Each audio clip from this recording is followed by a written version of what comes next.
Remember this.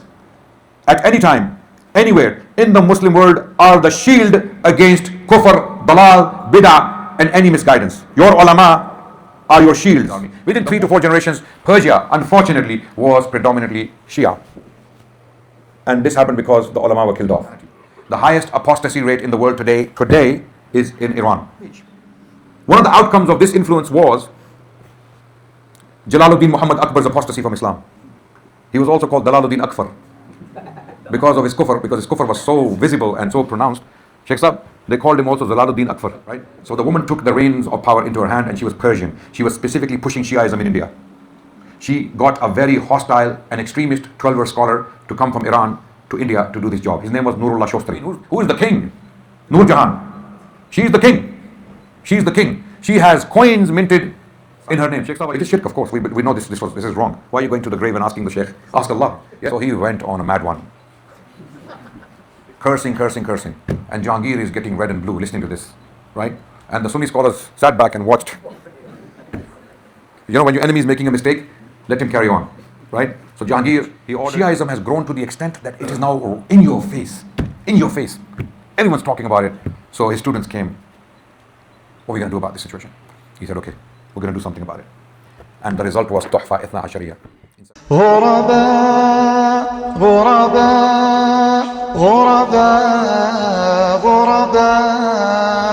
This is why this book is important. It was authored by a very big scholar in the Indian subcontinent. His name is Shah Abdulaziz bin Shah Waliullah. Shah Waliullah al-Muhaddith al-Dehlawi was born in 1703 and died in 1762. And he was one of the greatest scholars to have lived in the Indian subcontinent.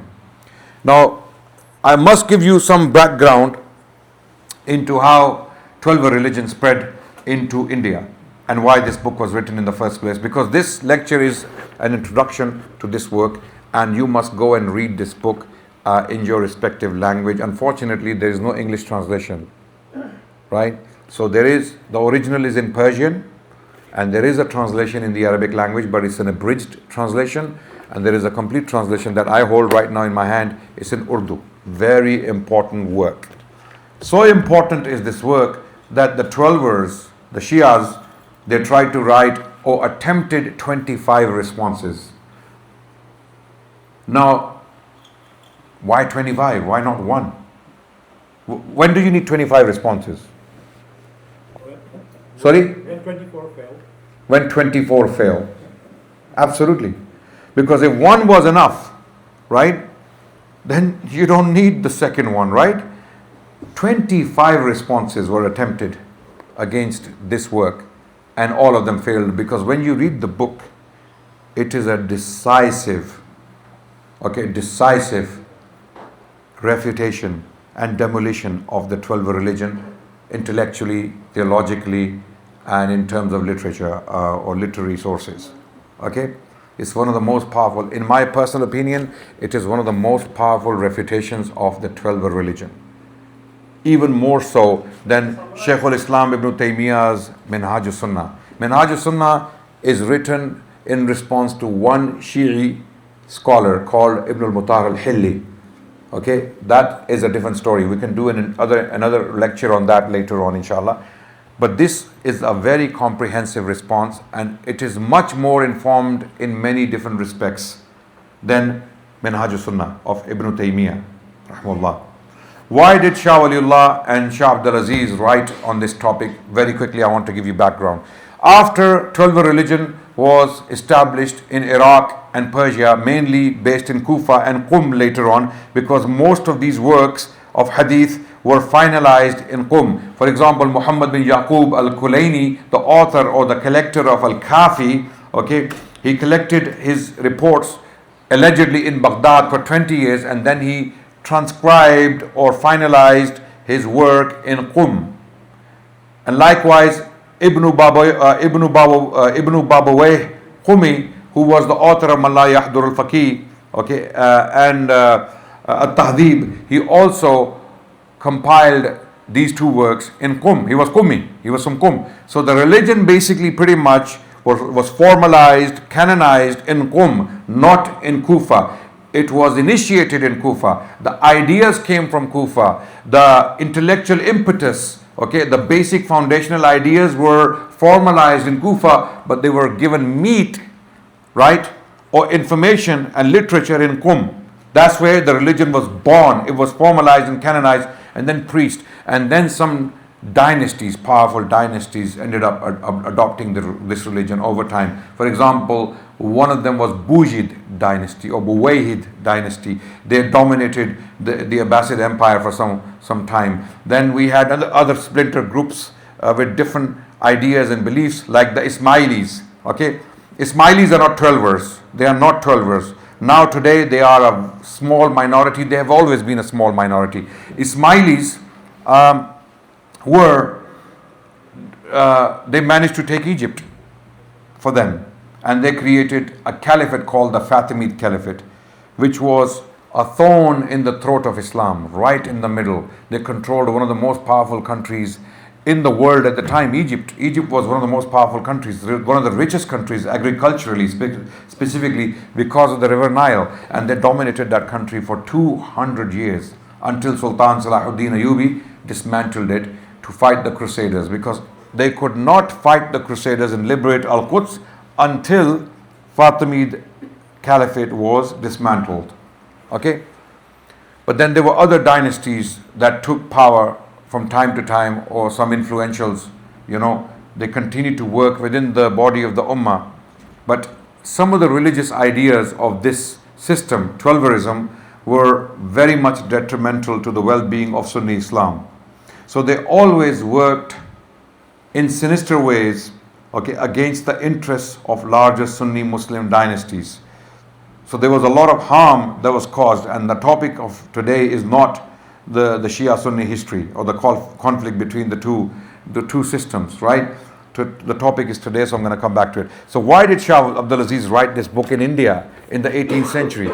This book was authored in 1780s, right? Why did he write this book in India? Why? Okay, in India during the Mughal period, when Humayun, the emperor, came back to take back the land from the Suri Afghan dynasty, right? He was helped by the Persians, who were Safavids.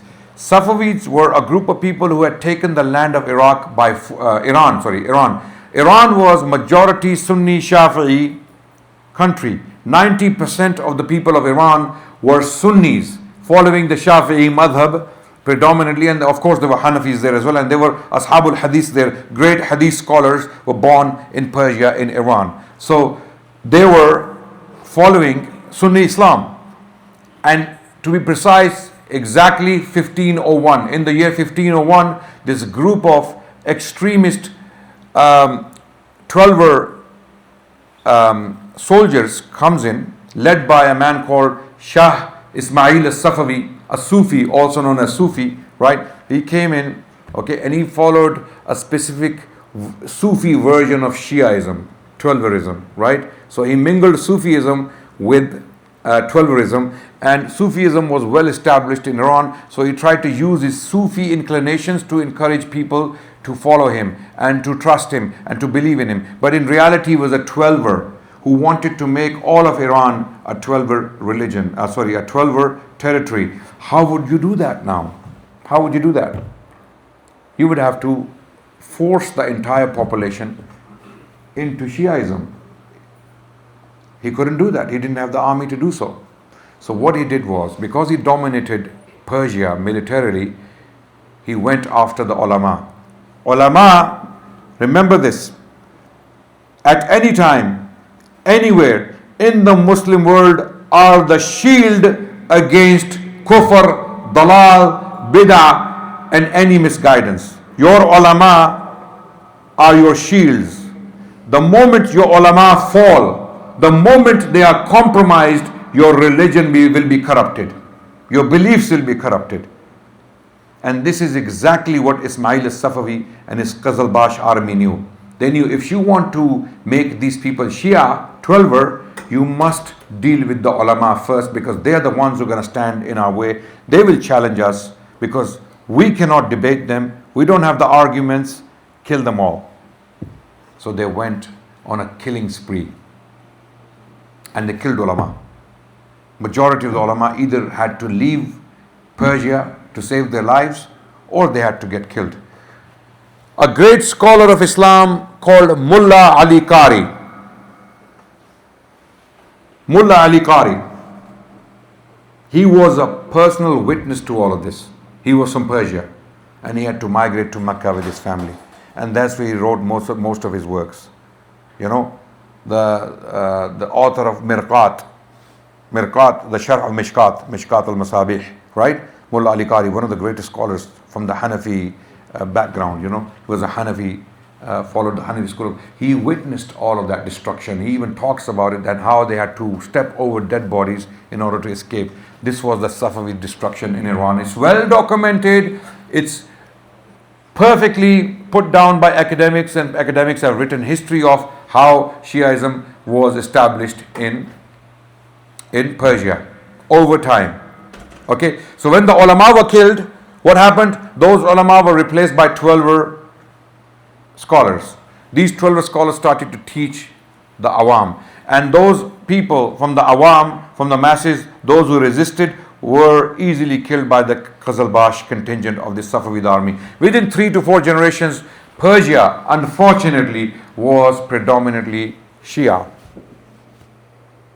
And this happened because the ulama were killed off. And to this day, of course, it's another matter today. The Iranian people have completely left what they thought to be Islam. You know, 12 religion didn't make sense to them. Now today, around 60 to 70% of Iranian people don't even subscribe to 12 religion. Why? Because they've completely become atheists, agnostic, or some are going to Christianity. The highest apostasy rate in the world today is in Iran, because of the actions of the regime. Another topic. Okay, so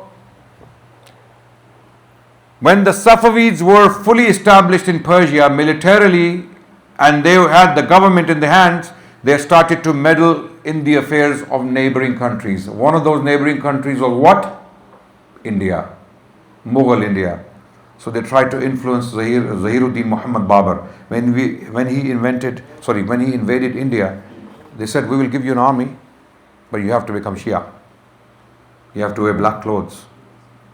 And Babur, alhamdulillah, thankfully didn't accept that proposition.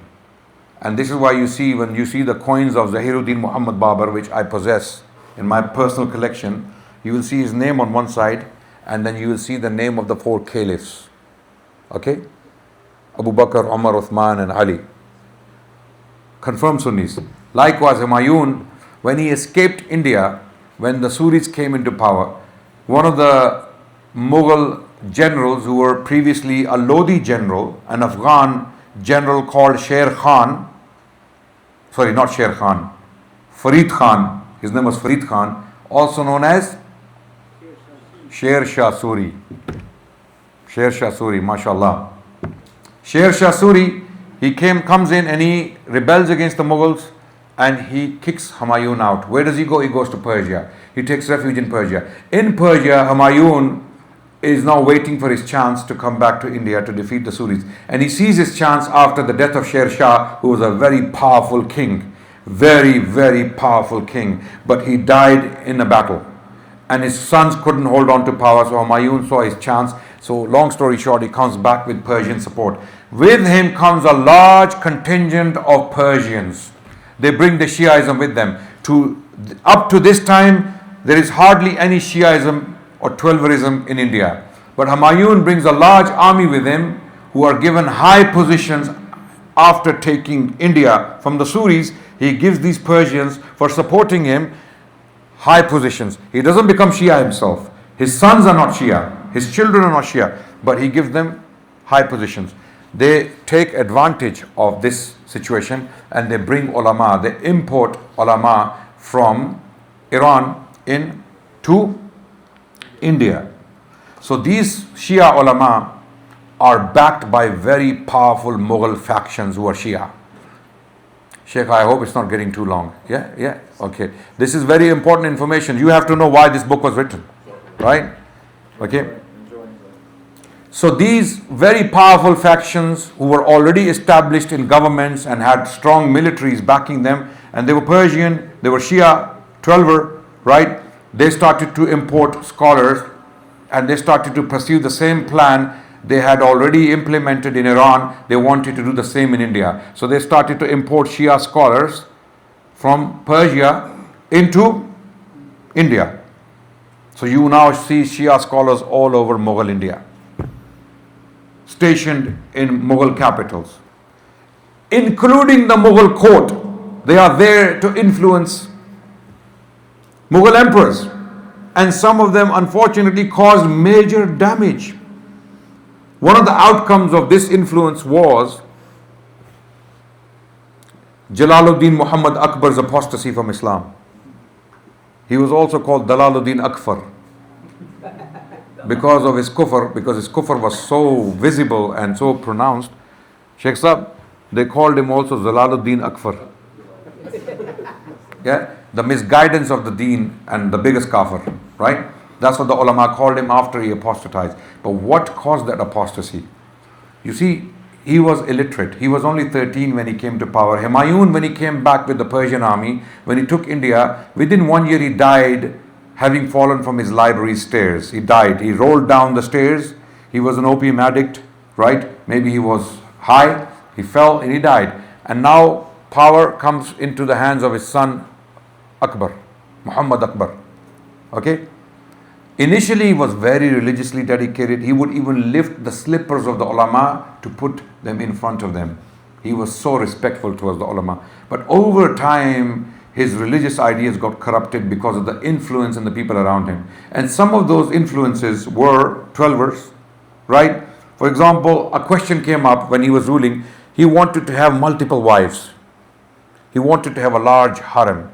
He had 300 women in his personal harem, concubines. Or some he was marrying, like Hindu princesses, for political reasons.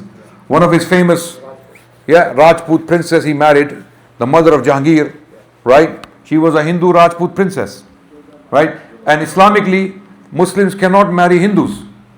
You can marry Ahlul Kitab. So the ulama raised an objection. They said, what are you doing? And then came the Shia ulama. They said to the emperor, easy solution, do muta. Have as many wives as you like. You think I'm making this up? Shia ulama, they came and they gave him this idea, and he said, I love this idea. A new muta every day. Yeah, a new wife, a new woman every day. Because he's a king. And they used to eat opium as aphrodisiac, because they were like, obviously having so many women in their harem. So they had to change a woman every day, maybe every 2 hours, or who knows, right? This is the reality of kings in India at that time, because there was a lot of money, power, bling bling, a lot of glory. Yeah. So with that came a lot of this. They had singing and dancing and, all of these musical instruments and musical programs going on. The emperor is surrounded by all these women from different parts of the world.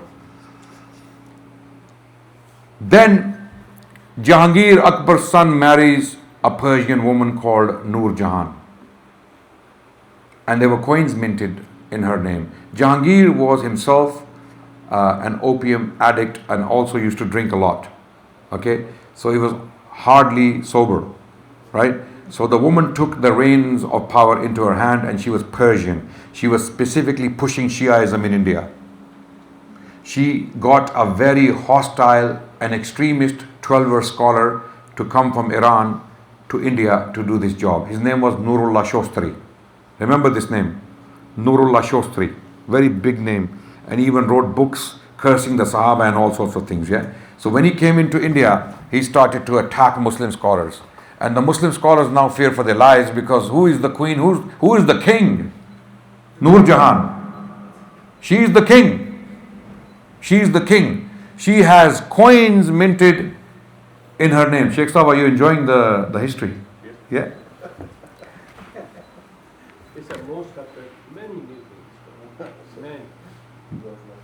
question me for the sources, inshallah, later on. So Noor Jahan, she becomes the king, and she's minting coins in her name. I have those coins in my collection, so I can talk with, inshallah, firm authority, inshallah, on this. Yeah, I'm a coin collector, so I have many of these coins in my collection. Right now, when she becomes the ruler, de facto ruler of India, and she now starts to poison Jahangir's mind about his son. Who is the son of Jahangir? The famous Shah Jahan. Shah Jahan. Shahzada Khurram. Shah Jahan. So she poisons Jahangir's mind against his son, and now the son, because he's being deprived repeatedly, he rebels against his father. And he's on the run for years. So Jahangir's armies are pursuing him, and who's pushing for this? Noor Jahan. Long story short, I don't want to give you a lecture on the Mughal history, but let's go back to our main topic. Nurullah Shostri comes from Persia and starts challenging Muslim scholars when Jahangir is ruling. So the scholars of Islam and Muslims become so sick of him that they want to debate him and humiliate him. Right? So there is this legendary story, I don't know how true it is. Okay? A debate was organized in the presence of Jahangir.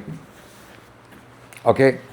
I must clarify that I don't know how true this is documented, but I don't know how true this story is. A debate is organized between Nurullah Shostri and Muslim scholars.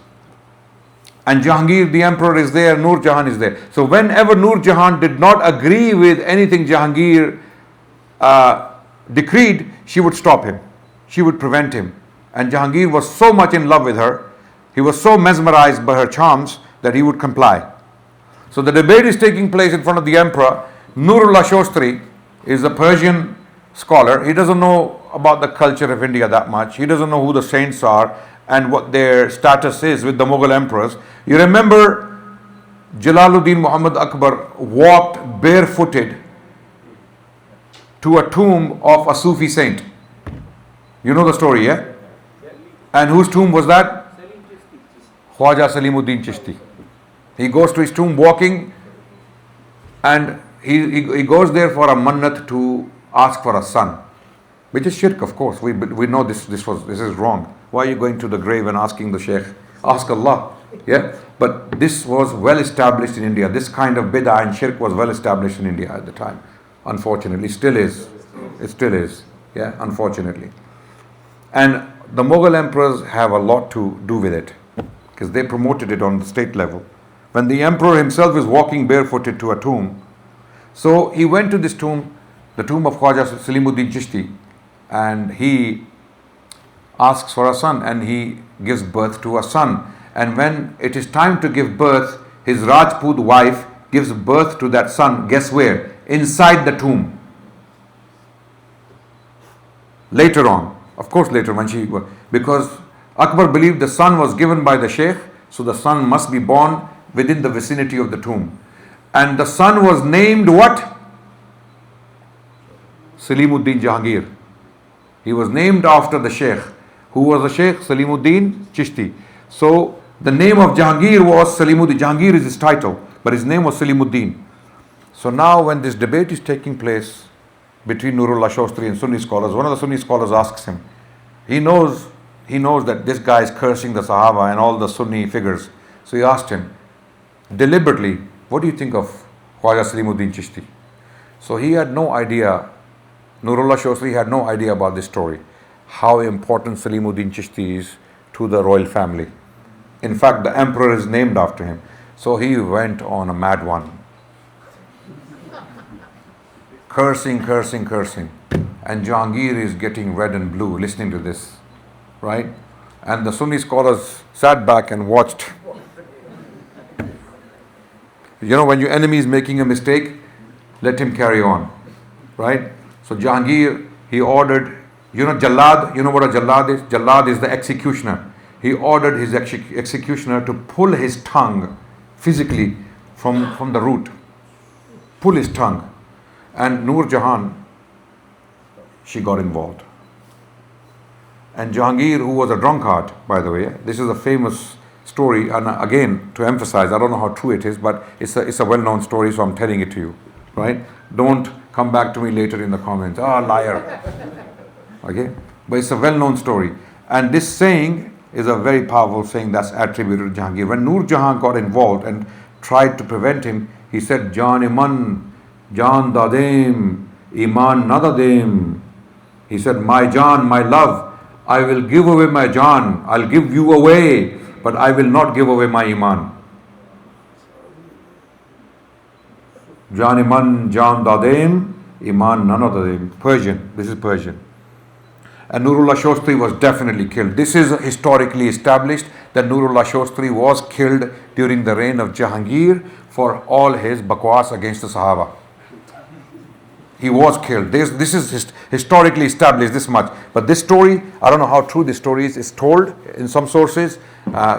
Some historians say this is legendary, never happened. But maybe it's true. Maybe it's not documented in those sources. But it is clear, it is firmly established. So Shia influence was very prominent in India, and it had spread so much by the 18th century when Shah Waliullah is alive that there is not a household where one or two Shias are not found, or where they are not influenced by Shia propaganda, because Sunni masses are very ignorant. They had hardly any access to Islamic classical sources like the histories of Islam. Okay? They mainly relied on Persian sources, and Persian sources didn't have necessarily, they didn't have the hadith books or the history books from the early period of Islam. Even the scholars were ignorant on the Shia. They didn't know how to deal with them and their questions and their spinning of the sources. But Shah Waliullah Muhaddis al-Dehlavi was a different man. Very well learned, very deep. So he authored a book to tackle some of the Shia intellectual challenges titled Izalatul Khifa an Khilafatil Khulafa.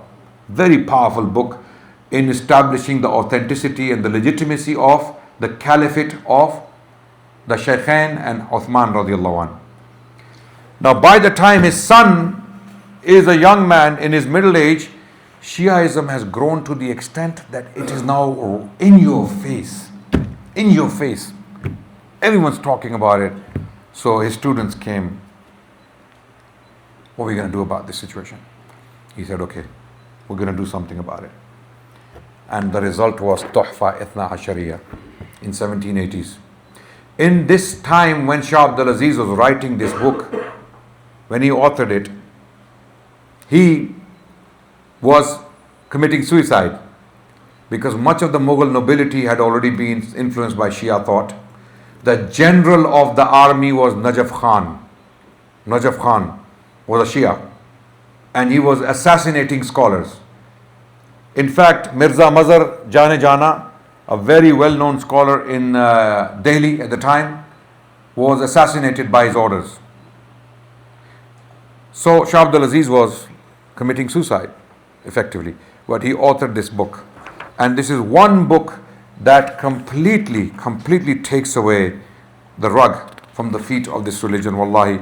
And in the very beginning of the book, in the Muqaddamah, Shah Abdul Aziz writes that there is not a household in which Shia influence is not found. For that reason, I authored this book, Tohfa Ithna Ashariyya. And he put down all the major arguments that he could find, okay, in this work. And it was authored in Persian. I have, in my personal private collection of manuscripts, I have around 4 to 5 of those manuscripts. One of them comes from the lifetime of the author himself, when he was himself alive. This book was so cherished and so celebrated that it was spread throughout India, and there are so many manuscripts that you can find to this day. How do you know a book was popular? Especially when it's being transcribed in hand. There was no printing press. Printing press came only later on, right, in the Indian subcontinent. When Shah Abdul Aziz wrote this book in the 1780s, Muslims didn't have a printing press. The British did. The British did in Fort William, in Calcutta. They had a printing press. But the Muslims didn't have printing press. It was only later on. This book was mass produced. And anyone who read this book left Shiaism. Those who knew the Persian language and understood it. In fact, one of the greatest examples of this, I must give example, there was a great scholar of Islam in the Indian subcontinent called Nawab Siddiq Hassan Khan. Ji, absolutely. No, Fathul Bayan. Yeah, Fathul Bayan. His tafsir is behind me. Which one? This one. Okay. The author of this tafsir, around 5 volumes there, 6 or 5 volumes. The author of this tafsir of the Quran, Fathul Bayan. Okay. Nawab Siddiq Hasan Khan. His father was a Shia. His grandfather was a very powerful Shia. In the state of Hyderabad, he was married to one of the royal ladies. His yearly income, his grandfather's yearly income was 5 lakh rupees, $500,000 rupees in the 18th century. You have no idea what that means. This was a royal salary. He was a Nawab. And then his father, Nawab Siddiq Hasan Khan. Why is he Nawab? I'm going to tell you about that as well. Again, this is going to turn into another lecture, another digression, right? So these are just fawaid, side benefits that I want to give you. His father had left his own father because he had read this book. He got exposed to this literature. And he told his father, I cannot be Shia anymore. His father told him, go, you won't get anything from me. He said, I do not want a penny from you. So the name of his father was Aulad Ali. Aulad Ali, the name, look at the name, right? And they were Bukhari Sayyids. They descended from a Shia line. And for some generations they had become Shia. His ancestors going back to Bukhara were not Shia, but over time, somewhere, possibly during the Mughal period, one of them accepted Shiaism because of the Iranian influence. And now his father, he told his father that I do not want to be Shia, and he left him and he came to Kannauj. Kannauj is northern India. From Hyderabad he came to Kannauj. And when he left all that money behind, he became one of the disciples of the famous Sayyid Ahmad Shahid, the Shahid of Balakot. So when Sayyid Sahib heard, because he needed money for the jihad movement he had launched against the Sikhs primarily, and then later on he was going to fight the British colonial rule in India. Sayyid Sahib said, "Wo paise leke hame de dene the. You should have taken that money and given it to us." He said, "No, I don't want a penny from my father." And because of that, he died soon after. Siddiq Hasan Khan lived in utter poverty. Poverty that you cannot imagine. His grandfather was a Nawab in Hyderabad, a multi-billionaire, not multi-millionaire, billionaire. He was living in utter poverty. He grew up in utter poverty because his father died. His mother, she educated him in immense difficulties. So he became a disciple of many scholars who were alive at the time. And afterwards, long story short, his story is like the story of Yusuf alayhi salam. Like it. I'm not saying the same, okay? So don't give fatwas on me, yeah? I'm not equating the two, right? So, because Yusuf alayhi salam's story is what? Child sold into slavery, ends up in prison, and then becomes the most powerful man in Egypt, right? This is the story of Siddiq Hasan Khan. I've done a lecture on YouTube, and I want to do it again, inshallah, in more detail, where he eventually became the ruler of an Indian state. Him. From poverty, he became a ruler of an Indian state called Bhopal. That's when he was given the title Nawab, and he started to publish books upon books and books. And the British, they realized what he's doing, and they deposed him, and they were going to hang him. But the Queen, the lady of Bhopal, got involved and saved him, and he was under house arrest, and he died in that state. Long story short, coming back to Ithna Ashariyya. So this is the power of this book. His father, Nawab Siddiq Hasan Khan's father, left that religion because of this book. This book was mass produced. So what are the virtues of this book? Why is this book so powerful? This book was unprecedented. Never before a book like this was written on Shiaism. Okay, because the book basically begins with history. Shah Abdul Aziz first explains why he's writing this book. And so dire is the situation in India at the time that he doesn't even put his real name on the book. He puts a pseudonym, which is his own name, of course, his kunya, basically. He puts his kunya. He doesn't say Shah Abdul Aziz bin Shah Waliullah. So how does he introduce the book? If you go to the first page, the Muqaddama or beginning of the book, he writes that he is Hafiz Ghulam Halim, which was also his name, bin Sheikh Qutbuddin Ahmad al-Muqallib Bishah Waliullah. Right? So basically, he didn't put his real name because that situation was so dire at the time. Right? He could have been killed for this. Right? But he wrote the book nevertheless and published it. Okay? So the book goes as follows. It documents in chapter number 1 the history of the 12er religion. So give the Adnan, we continue 10 minutes and finish? Yeah, Okay? yeah. I'll give it a check. Yeah, please. So we're going to take a break for Adhan. This book has a specific trajectory. It takes the reader through history first, and it describes how Shiaism was born as an idea, and then what splinter groups it was split into. There were many splits.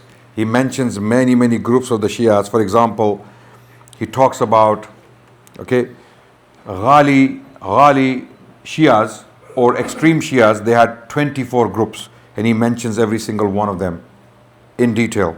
Okay. Then he talks about Ithna Ashariyya as well. Then in the second chapter, which is one of the most important chapters, more relevant today than ever before, how Shias deceive the masses to bring them into their religion. This is how they operated in India. This is how they managed to get so many numbers in India. Did you know there are more Shias in India today than they are in Iran? Okay? How did that happen? The largest number of 12ers anywhere in the world is in in India. The highest number, more than Pakistan and Iran and Iraq and Lebanon. The highest population of 12ers in the world today is in India. And how did that happen? This is why this book was written, because it was spreading. People were being deceived. So Shah Abdul Aziz, rahmullah, documents, Allahu Akbar, how many ways that they bring people into their religion? 106 methods. Can you believe it? Here, look. If you look at the list,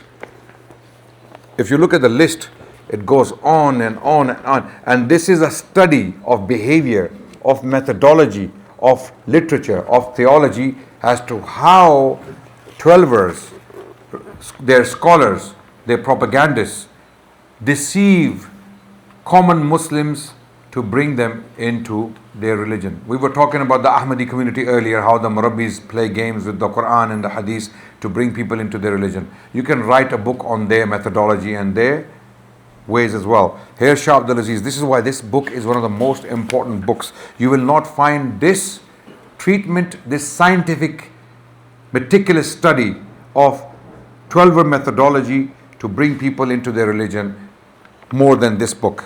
Okay, so to give you a few examples very quickly, and if our salah is delayed by a few minutes, please don't worry, we're going to pray, inshallah, but I want to go through this very quickly. Okay, so how do they actually bring people into their religion? Okay, so first Shah Abdul Aziz, okay, he explains the methodology. Okay, then the claims, I'm going to read randomly some headings and you can see. So they make certain claims to deceive the Ahl Sunnah, common, ignorant, gullible Sunnis, that you guys believe in this and we don't believe in that. For example, okay, Ahl Sunnat Khuda ko Tariqul Wajib mante hain. Ahl Sunnah, right, they consider God someone who leaves off obligations, right? Okay, and they will quote something from our Sunni books, and a gullible common Sunni doesn't know how to respond to that. Okay, for example, okay, Ahl Sunnat ka ismat anbiya ke nisbat galat aqeeda hai.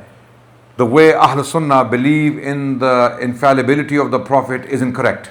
So they will open a chapter there and they will start to, okay, Ahl Sunnah, they believe that the Anbiya commit sins, for example.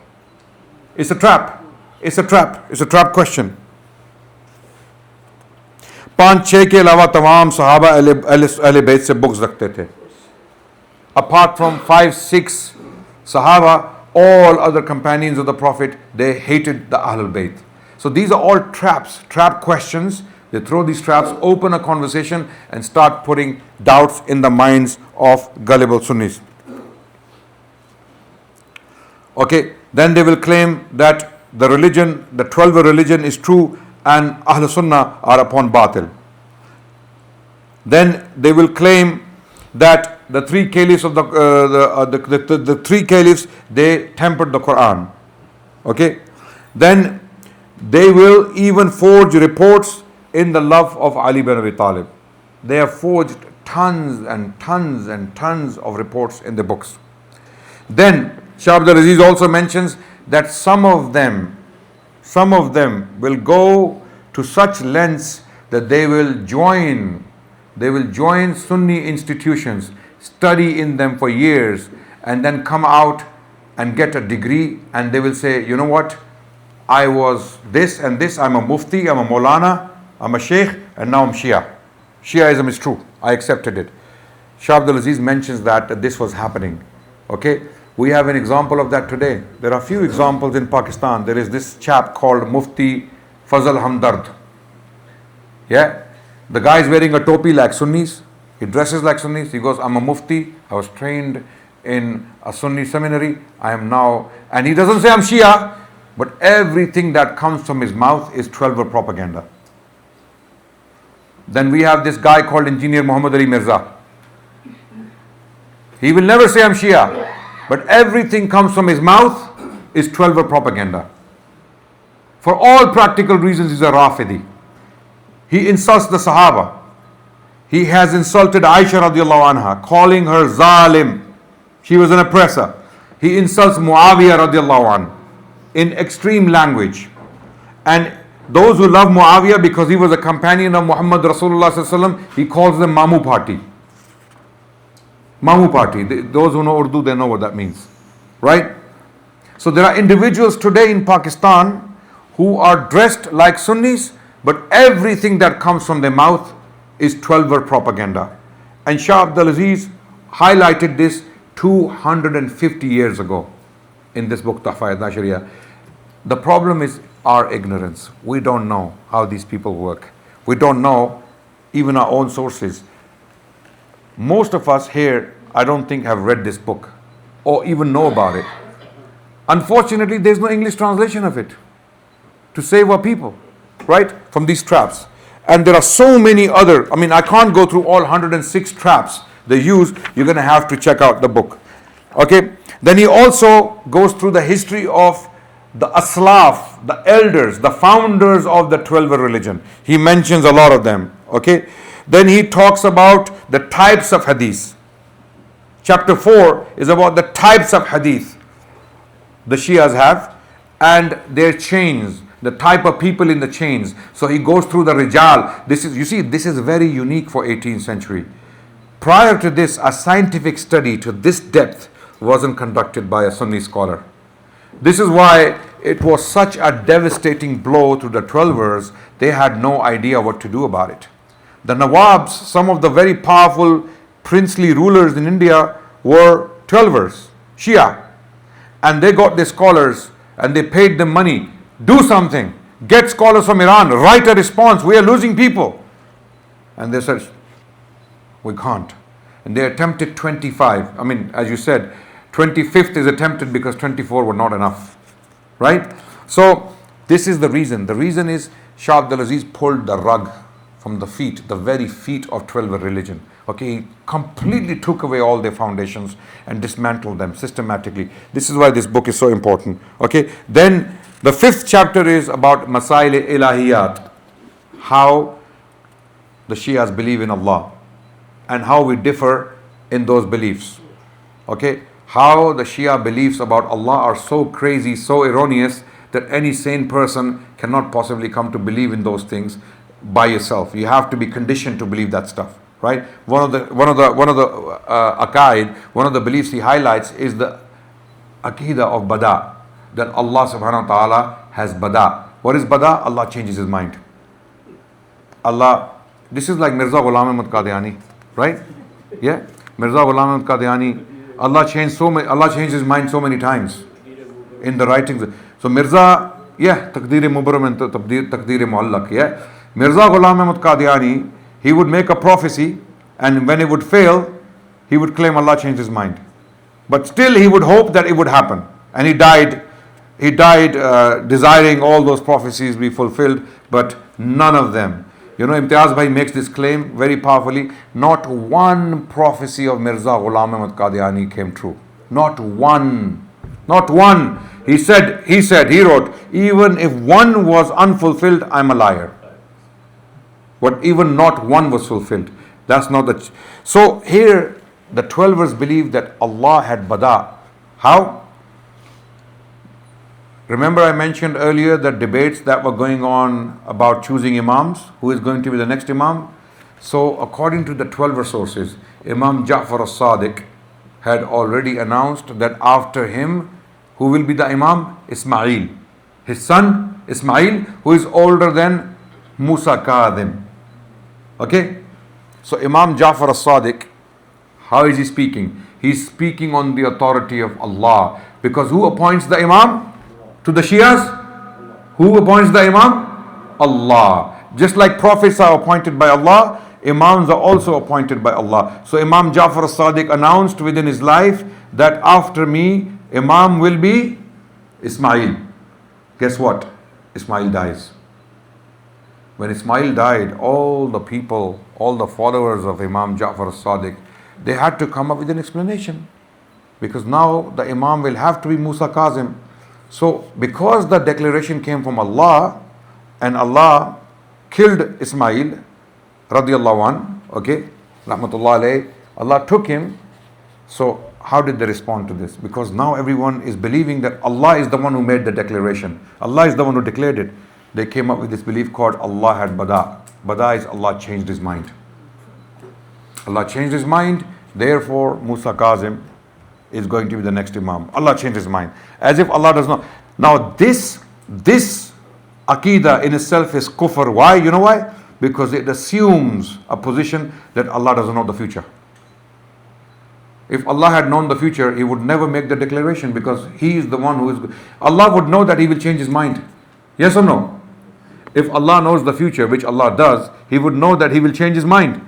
So He wouldn't make that false declaration. But because this happened and the imam's appointment was not from Allah, clearly, okay, they came up with this Aqidah. So Shah Abdul Aziz indulges in that discussion and exposes how erroneous some of these beliefs about Allah are. Then he also addresses 12 religions take on Anbiya and Iman in the Anbiya. And there are long, Allahu Akbar, long, amazing details. Then he also describes the Aqidah of Imamat with the 12ers, how an Imam becomes an Imam, and what does this Imama constitute, and who is an Imam, and what is the position of Imam, okay, in Shia religion, okay. So he talks about that to them, Imam has to be infallible, like a prophet. To them, Imam has to be infallible. Imam is ma'soom. Imam cannot make a mistake, cannot sin, right? So he goes into that and he breaks these aqaid with dalail. And one of the most powerful things about this book is actually Shah Abdul Aziz does not always use Sunni sources to refute 12 claims. He brings 12 sources to break their own beliefs. Just like Mirza Ghulam Ahmad Qadiani is the best refutation of Mirza Ghulam Ahmad Qadiani. Right? Just like that 12 religion is the best religion, best refutation of itself. Okay, so Shah Abdul Aziz does that. Okay, so he also goes into some of the masail on how the Shias attack the Sahaba. Okay, now you can look at the list. Okay, Mata'in about Abu Bakr, and he responds to them. Mata'in, yani ta'an, basically criticism and condemnation of Abu Bakr, Umar, Uthman, Aisha, and there's a long list of responses. What is the ta'an? What is the accusation? What is the claim? And then he responds powerfully. Very, very powerful responses that we cannot possibly go through. For example, I'll give you one example. Qissai Kartas. Okay? That Umar bin Khattab radiallahu an deliberately prevented the Prophet ﷺ from writing that advice on that catastrophic Thursday. They call it the catastrophic Thursday. Okay? The catastrophe of Thursday. And what is the catastrophe? The qissa of Qartas. When the Prophet ﷺ was ill and he requested a pen and an ink pot. And Umar said, leave Rasulullah, he's not well, let him rest. Other Sahaba said he wants to write some advice. Okay, let him be. Let him write, because we will be deprived of important advice. Umar said, no, he's ill, he's in pain, leave him. And when they argued with each other, the Prophet said, leave the room. And Shah Abdul Aziz in detail explains how the Shia case doesn't work. Because they, you see, remember I told you in Kufa, this religion was made against the Sahaba. They came to hate the Sahaba and they made up stories. And they went through the Sunni sources very carefully, meticulously, picking on incidents to spin them in their own way. So they found these reports in Sahih Bukhari, for example. You see how evil Umar is? A'udhu billah, how evil he is. He deprived the Prophet ﷺ from writing this. So Shah Abdul Aziz responds that, first of all, this goes against the Prophet himself. You're saying the Prophet failed to convey the message Allah had given him. Number one, the condemnation is not of Umar, it is the Prophet's. Because Allah tells the Prophet ﷺ, Balligh ma unzila ilayk, deliver what has been revealed upon you and do not fear them. So you're condemning the Prophet, number one. Number two, the Prophet lived for another 3 days after Thursday. He died on Monday, sallallahu alaihi wasallam, and he was put on the mimbar, and he gave the advice that was due to be given, and that advice was la'anallahu al-yahud wan-nasara ittakhadhu qubur anbiya'ihim masajid. May Allah's curse be upon the Yahud and Nasara. Why? They have built masajid on the graves of the Anbiya. This was the advice the Prophet ﷺ wanted to give, which he gave on the mimbar within those 3 days. So Shah Abdul Aziz goes through all the responses, very powerful responses that can be used today. So Uthman radiallahu anh, one of the mata'in, for example, number one is that Uthman appointed his relatives who were oppressors to powerful positions. When Uthman was the caliph, he appointed many of his relatives to powerful positions.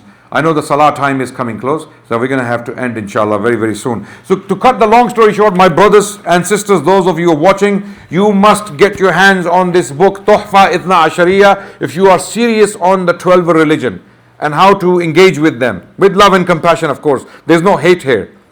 I don't know why this book is banned in Pakistan. Allegedly, I've been told, I don't know, I have to still confirm that this book is banned in Pakistan. There is a summarized version available in English. There is a summarized version available in English, inshallah. Okay. There is also a summarized version available in Arabic, and it is originally in Persian, and there is a complete translation in the Urdu language. If you know the Urdu language, you're in for a deal, right? Okay. So this book has been banned in Pakistan. Now you can see how much influence the 12ers have in Pakistan, that they can get. It's an academic book. There is no hatred in it. There is absolutely no hatred. It deals with their sources head on, explaining how to refute some of the ideas. And the book is an encyclopedia information. These are 2 volumes because they were printed, but it's actually 1 volume, right? In Urdu and in Persian. Get your hands on it. If you don't have it, get down to translating it. This may be your greatest service to Islam. If you have nothing to do, or if you have little to do, then do this. Okay? Translate this work and reference it, because it has thousands of references. So we need references. We need someone to do tahqiq, to research, to make it palatable, to make it readable for the common people today, so that they can be protected against all of these shubahat and this onslaught. Thank you so much for listening to me. I hope I did justice to this topic. There was a lot to talk about. I think just on this book, if I start talking on the contents, it's going to take 5 lectures, maybe minimum 5, right? So inshallah next time. Jazakumullahu khairan walhamdulillahi rabbil alameen. Wassalamu alaikum wa rahmatullah.